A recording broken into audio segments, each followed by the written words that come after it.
Good morning. I'm Eddie Sunderji, and welcome to OETV. We are here live with Jeffrey Hughes, founder at Alpha Insights. Jeff, welcome back. Great to be here, Maddie. I should say welcome to the last show of the year, because apparently you wanted some R&R and some time to recharge your batteries. Doesn't everybody? Absolutely. It's been a long year, and it's certainly been a bumpy one. But as we stand right now, the S&P is down about 40 basis points. You published on Sunday night, so some has happened since then. But would you mind starting us off as usual with your top down? Yeah, of course. So it was interesting. Last week we were talking about on Tuesday as the market was spiking up to make its recovery high at just shy of 4101. During our show, I believe the futures had spiked up to actually make a higher high than that. So, it was kind of timely. Our view at the time was that, our opinion remains bearish. Whatever the price action is, it's not going to matter to the longer term picture. We think the market was ready for a turn. And indeed, it did turn. The market peaked in its recovery high on Tuesday, December 13th. It rolled over a hard down 6% last week from that peak. And so, we continue to believe that, the path of least resistance is much lower. How we get there won't be a straight line, though. Even though we're down today, we think we're probably putting in the initial, ending the initial subdivisions of this, what we're going to define as a third wave decline. And it doesn't come all at once, but it will come suddenly. And so, we are expecting something of a slight counter trend, probably into Christmas, as the seasonals do support a bit of a rally here, possibly even into year end. But I think the move into the first quarter, and it could be underway right now, we just won't know until we can see it in the rearview mirror. But the move into the first quarter will be hard down. And I think the decline will be so abrupt and so severe, it will blow people's minds. I don't even think the bears, like the Mike Wilsons of the world, who are looking for 3,000 on the S&P now, I think that the breakdown will surprise them. They won't be able to comprehend how fast and how severe this decline will be. Third wave declines are dynamic. They are impulsive, they are severe, and they're shocking, frankly. And when we saw the last big third wave decline, which occurred in 2008, people couldn't believe it. I mean, it was the end of the world in a lot of people's minds, and it's just part of the process. And so, I think as this unfolds throughout the next, weeks and months, I mean, it could happen fast. It could happen over the course of a 2 to 3 month period. But as it happens, it's going to be shocking. We continue to advise our clients to maximize cash reserves and wait this thing out. Okay, it's going to be difficult to trade. If you are a hedge fund and you can get short, we've got some strategies for that we've been advocating. But for the most part, we're basically saying to our clients, you want to minimize your net long exposure at this point. Understood. And you've been very pointed on maintaining that theme for the last several weeks and months as well. So, I would advise our viewers to check out your content. Jeff, this week you reference a chart from Howard Marks of Oaktree Capital Management. Let's talk about the sea of change. Yeah. So, Howard Marks, who's, well known for his thoughtful quarterly letters to investors, Howard of Oaktree Capital Management fame, published a note on last Tuesday, actually, very timely, hitting the market high, entitled Sea Change. And, we put the link in our note for all of our clients to kind of review it. I'm just recommending you got to read this, okay? This guy nails it. And he's always very thoughtful, and I've always appreciated Howard's, insights. I'm a regular reader of his quarterly letter, but I got to tell you, I've been trying to figure out a way to articulate this, and I've seen no one do it better than him. At the end of the day, what we experienced over the course of the last 13 years, from March 2009 to January of 2022, it's over. folks, deal with it. Okay. It's never going back there. We had an unusual period of Fed support, monetary support, that's probably never going to, be exceeded again or even matched for that matter. And if we look at today's markets versus what we saw in that 13-year period, everything is the exact opposite. We've gone from loose to tight. We've gone from, a favorable economic outlook to, one of, impending recession. And I think, as I've said many times, we're in the midst of a rolling recession, and maybe that's all it'll ever be, but it's bad enough as it is. And really, I think the big takeaway from this situation is that, returns in the bond market have normalized. In other words, you've got an alternative. The bull case for so long was TINA. There is no alternative. Today, you can earn 4% at the short end of the curve and better. In my opinion, rates are going higher. I don't know exactly over what period that's going to occur, but I think over the next 2 years, the 10-year bond yield will be making new highs, recovery highs, off of the recent lows. And so, I would say we're going to get into the 5 to 6% range for 10-year treasury yields over the course of the next 12 to 24 months. And I think being in, 2-year treasuries right now is a great place to park capital while we wait this thing out. And once we start to see the 10-year push out into that 5 to 6% range, I think you can roll out further on the curve and pick up half of what the stock market's return has been annually. And I think the 60-40 portfolio will begin to work again once that occurs. But between now and then, I think you need to substitute the 40% fixed income side for short treasuries, very short duration, high quality, cash-like substitutes. Understood. Let's have a look at the Fab Five as you referenced them. They've come in quite significantly over the last few months, but this kind of begs the question: is there further to fall? And I think I know the answer. Well, I've titled the slide "The Top 5 Reasons to Remain Cautious" for a reason.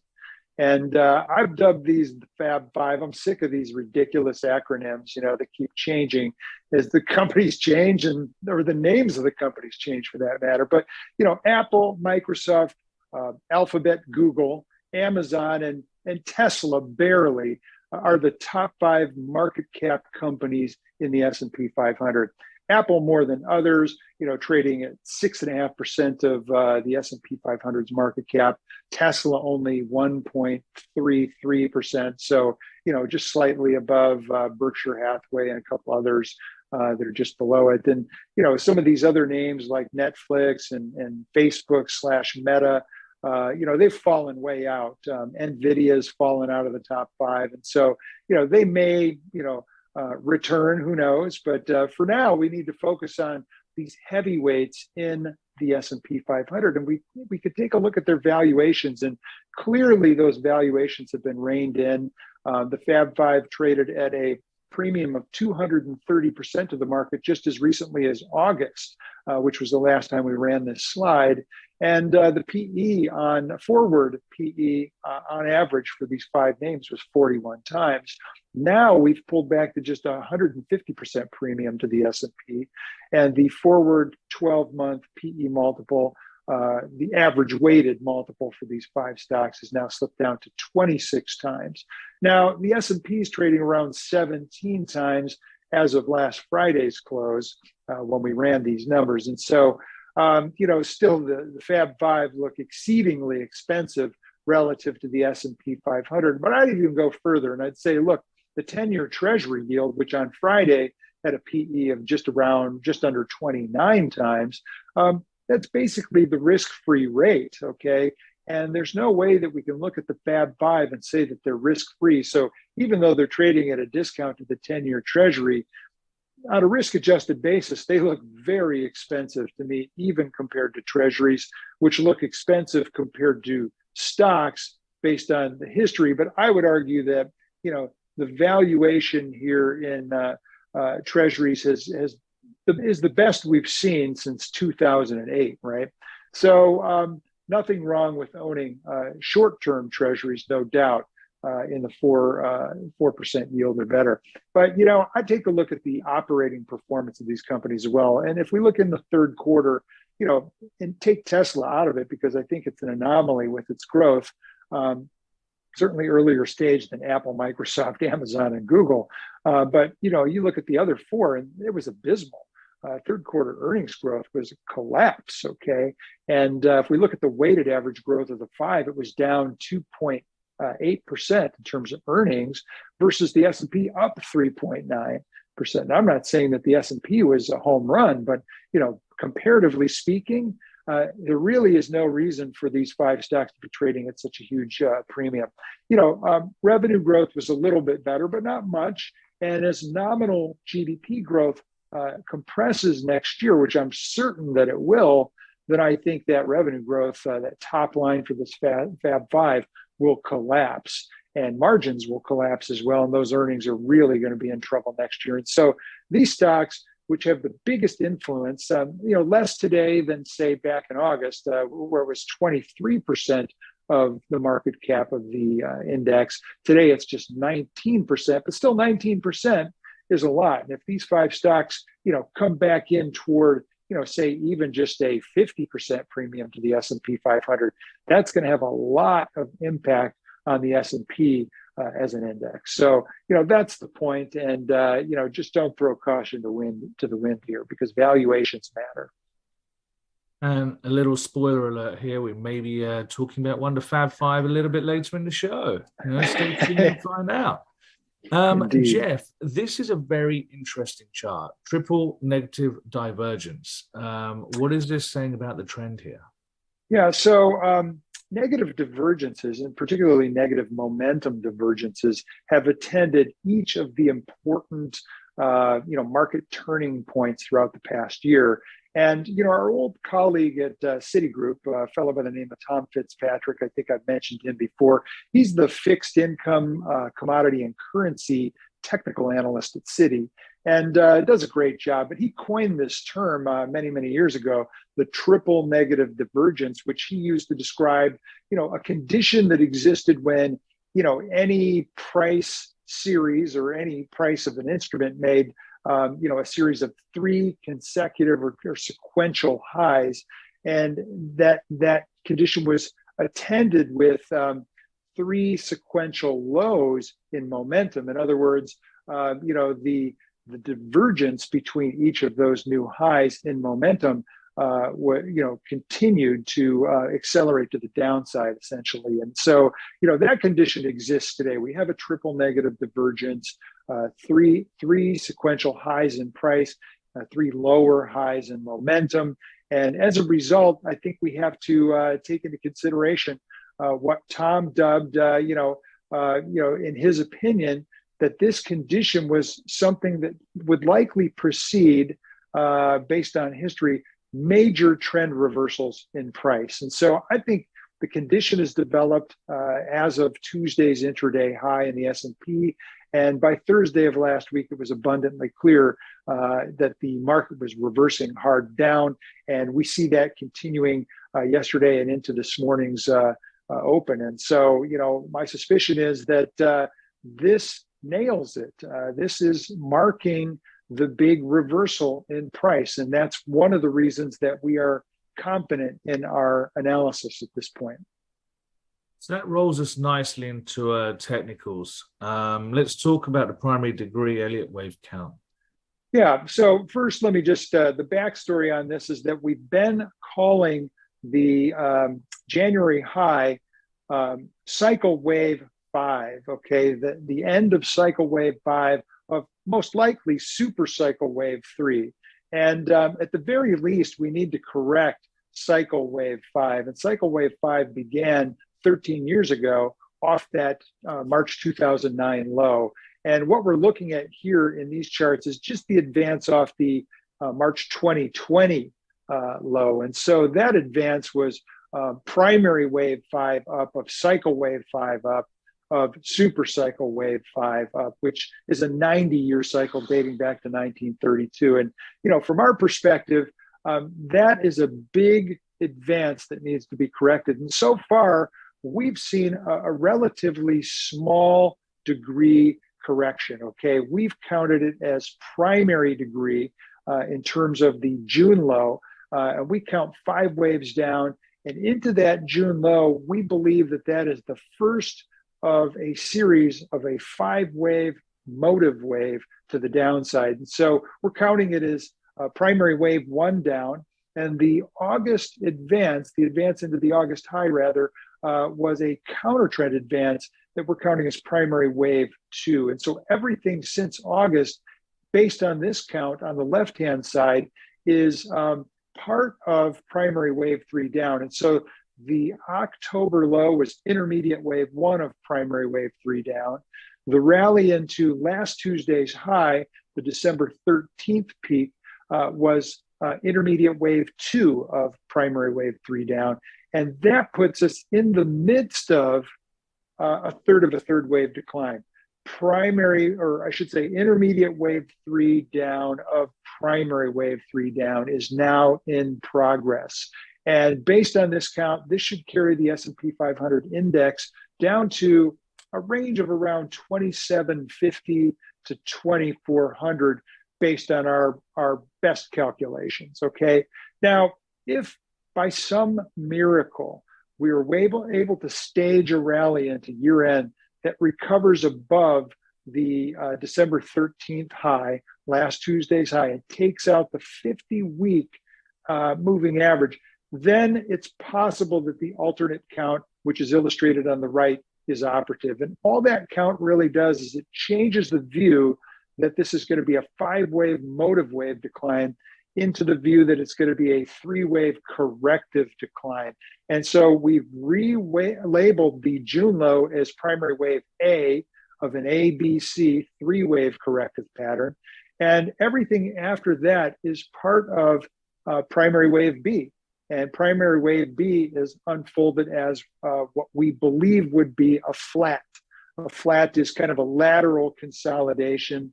The A wave marks the top of, or I should say the August 16th high marks the top of intermediate wave A of primary wave B.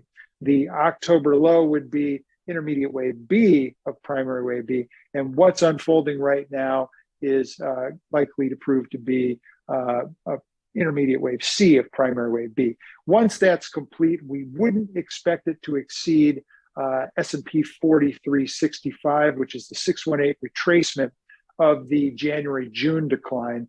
That will be followed by primary wave C down, which would be something of an epic collapse, similar to this third of a third wave decline that we've just described as our preferred count. And that would carry the market down into the S&P 2400 range.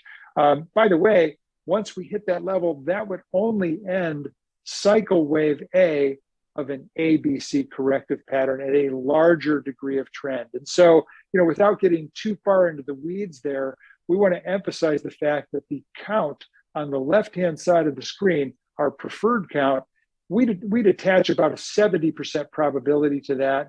And the alt count, we think maybe a 30% probability would make sense there. And before we look at the short-term side, I just want to highlight that obviously, these are two alternatives, but we kind of end up in the same place, just maybe in a slightly different time frame. Exactly. All right, so let's have a look on the short-term side. So, our short-term Elliott wave count really looks at the entire advance off of the October 13th low as a corrective wave, a counter trend advance. And one of the reasons that we believe that's true is because, number one, it is shallower than the decline. In other words, it's recovered less of the decline off of that August high in a longer period of time. It's now taken a larger amount of time to recover less. And so that's a characteristic of a corrected waveform. The other big characteristic is that they are very choppy, overlapping patterns. And so this choppy overlapping form is clearly a corrective waveform. And so we know from that we're not going to new all-time highs. It's just a question of when the corrective waveform reaches its terminal point. We believe, based on our preferred count, that terminal point was achieved on Tuesday, December 13th. And if that's the case, the decline from that level is an impulse wave that will likely prove to bear out as minor wave 1 down of primary wave or intermediate wave 3 of primary wave 3. And so we'd be looking for a counter trend advance, a shallow counter trend advance. That would likely retrace, say, 38.6%, 38.2% of the decline off that December 13th high to wherever it bottoms. It hasn't bottomed yet, but we're looking at Friday's data when we publish this chart. And so once that counter trend, tops out, we think that would happen before year end. The big sell-off will follow. It's possible we don't get a very big counter trend advance. Maybe we've already seen it, and it's even shallower than we suspect, and we're in full force to the downside now.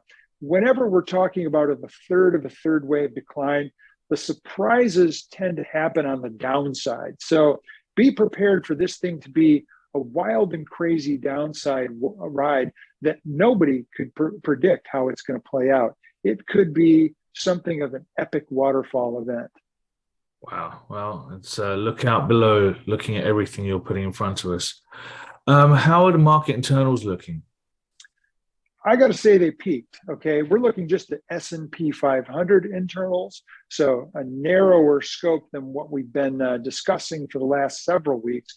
And I wanted to focus on the narrow S&P 500 because it's the best performing index of all of the major broad major averages. The Dow has obviously been the best performer, but that's only 30 stocks. We're talking broad markets like the S&P, the Wilshire 5000, the Russell 2000, the NASDAQ composite, even the NASDAQ 100, which is fairly narrow. The S&P is kind of the cleanest shirt in the laundry basket at this point. But if we look at the internals, things look grim, to say the least. The 5-week moving average of the percentage of the net advancing issues peaked about last month, essentially, and it's actually turned negative, sharply down from that 5-year high that was made last month. And so that's one indication that things are not in good shape right now. The other one is that momentum, as measured by the 5-week RSI oscillator, that also turned down through the median line, which now puts it in kind of the bearish regime, if you will. And that actually posted a lower high versus the August peak. And then finally, we look at downside volume. Last week, downside S&P volume was 86.4% of total volume for the week. And if we look at the 5-week moving average of advancing to declining volume, that actually came in at just under 1. I think we wrote in the note it was flat, but that was a typo. So came in just shy of 1 to 1. So that ratio needs to be something like 5 to 1 in order for it to be significant. But what's even more important is that it made a much lower high than the August high. And so it is indicative that this is that the market counter trend advance off the October low is very likely a lower degree of trend than the counter trend advance off of the June low that peaked in August. And so that's what makes us very confident that our preferred count on the Elliott wave analysis is the correct count. Jeff, we've discussed over the last couple of weeks on and off investor sentiment versus positioning. Are you seeing any changes that have happened over the last week or so? I wouldn't say there's any real change here. The point of this chart is really just to show investors that, even though the sentiment is bearish, and it's been bearish for some time, and we've been discussing it, it remains bearish. And, it's typically a contrarian bullish signal, right? When all the investors believe that, the end of the world is nigh, it's a good time to buy stocks, right? And that has something of a so-so track record. I think last week we said an okay track record. People are like, yeah, it's an okay track record. It's not a great track record. It's a so-so track record. It works best when we reach extremes, right? And some could argue, yeah, maybe we have reached an extreme in bearish sentiment. I don't think we have. Certainly, it hasn't been as bad as we've seen in some of the past epic bear market declines, like the great financial crisis, or even the 1990 financial crisis. Where we had a lot of regional banks and S&Ls facing, bankruptcy. But I guess the point here is that and it was the great Walter Deemer who wrote this once. It ain't when everyone turns bearish that's important. It's when they finish selling. And so what the chart's really showing you is that the current allocation to equities today, relative to past highs and lows, suggests that the selling has probably just begun, and that there's a lot more to go before we get down to a level that's consistent with past equity market allocations relative to that bearish sentiment. So I think positioning is still largely fully invested, and there's a lot of selling that's likely to occur over the course of the next 3 to 12 months. Got it. That's a great saying, by the way. I'm going to put that on my tombstone. Let's have a look at some sectors, Jeff. What do we think about the sectors of note?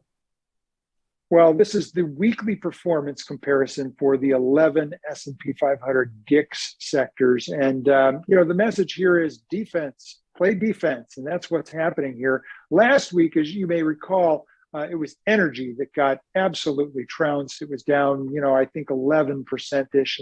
And we said at that time, don't write it off, okay? Certainly energy had a bad week last week.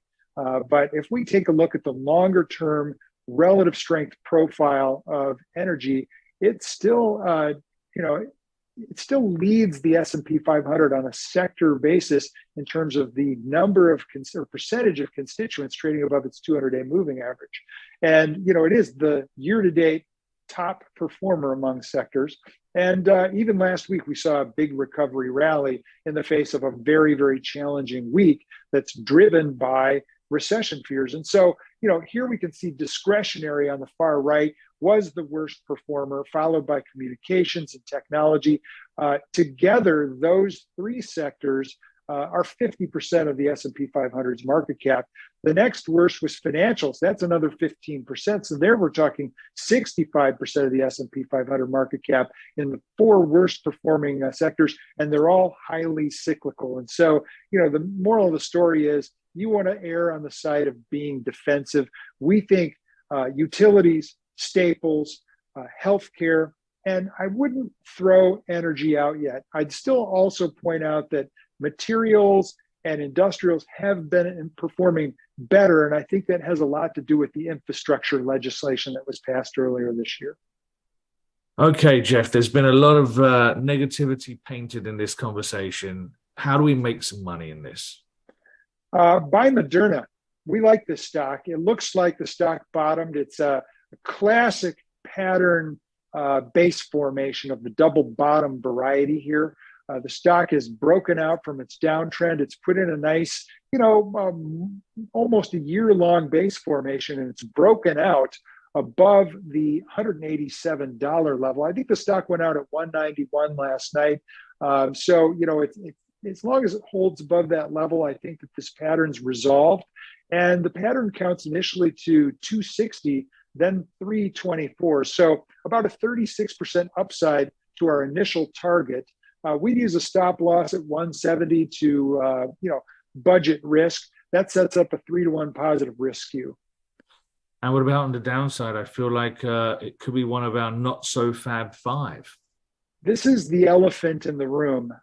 Apple is looking very, very toppy, and the stock actually broke hard through our breakdown level. What we're looking at here is a major classic pattern top formation of the head and shoulders variety. It's about 18 months in its making, and I would just simply point out that the stock broke trend 18 months ago. It has broken below its key chart support level, which we would call the neckline of this pattern. The breach below 134 counts to $83 eventually. If you short the stock here today, I think it went out at 130 last night, that would be a 56% return if it hits our target. We would set our stop loss at 144 to budget risk. That sets up a nice 3-to-1 positive risk view for this trade as well. Jeff, that's quite a scary looking chart, actually, when you put it up there. I want to thank you, as always, for sharing your thoughts from Alpha Insights. And obviously, for 2022, it's been a guiding light for us. And I appreciate all of your commentary, as do our viewers. And looking forward to doing something in 2023. Always a pleasure, and as am I. And to our viewers, I want to thank you for watching. Have a wonderful holiday season. And obviously, the magical team at Open Exchange, thank you for making this magical happen every week, week in, week out. So have a great holiday season, get some R&R, and we'll see you bright and early in 2023. Until next time, good luck investing.